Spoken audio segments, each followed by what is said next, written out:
بسم اللہ الرحمن الرحیم۔ صحیح بخاری حدیث نمبر 532۔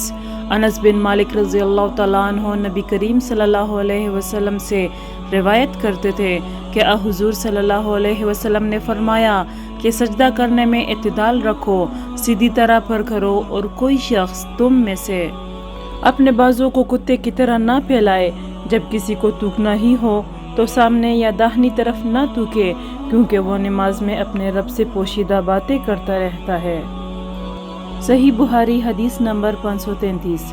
اعرج عبد الرحمن نے حدیث بیان کی، وہ حضرت ابو ہریرہ رضی اللہ تعالیٰ عنہ سے روایت کرتے تھے، اور عبداللہ بن عمر رضی اللہ تعالیٰ عنہ کے مولا نافع عبداللہ بن عمر رضی اللہ عنہ سے اس حدیث کی روایت کرتے تھے کہ ان دونوں صحابہ رضی اللہ عنہم نے رسول اللہ صلی اللہ علیہ وسلم سے روایت کی کہ آپ صلی اللہ علیہ وسلم نے فرمایا، جب گرمی تیز ہو جائے تو نماز کو ٹھنڈے وقت میں پڑھو، کیونکہ گرمی کی تیزی جہنم کی آگ کی بھاپ سے ہوتی ہے۔